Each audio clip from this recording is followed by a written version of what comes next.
হে everyone, তো welcome to my page my daily diary and মিটে। তো আজকে সুন্দর একটা টপিক নিয়ে কথা বলবো। আজকে এখানে অনেক বৃষ্টি হচ্ছে।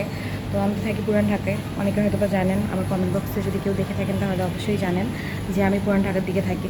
তো আজকে একটা সুন্দর বিষয় নিয়ে টপিক নিয়ে কথা বলবো। সেটা হচ্ছে আমরা একটা গোটা জেনারেশন আমরা একটা চিন্তা নিয়ে পড়ে থাকি। সেটা হচ্ছে কে কী বলবে। আসলে কে কী বলবে এটা ভাবলে আসলে কিচ্ছু করতে পারবেন না জীবনে।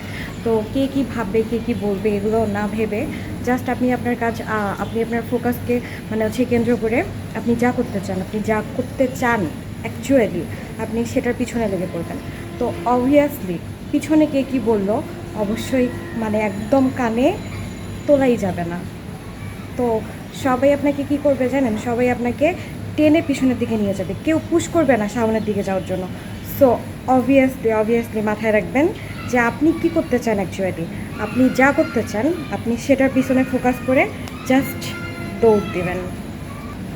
So be confident and have courage. আমরা সবসময় বলি না আল ইজ ওয়েল, থ্রি ইডিয়টের মতো। আসলে কি all is well? Obviously not. কখনোই কোনো কিছু রাইট হবে না, কখনোই কোনো কিছু ঠিক হবে না। আপনার কাছে মনে হবে যে ওকে, ইটস ওকে, কিন্তু অনেকের কাছে মনে হবে যে না, এটা ঠিক না। তখন সে এসে আপনাকে বলবে যে এটা তো ঠিক হয়নি, এটা তো করা উচিত হয়নি। কিন্তু আপনি যদি সেই কথা শোনেন, সেদিকে গিয়ে আপনি মনোনিবেশ করেন, তাহলে আপনি আসলেই জীবনে কিছু করতে পারবেন না।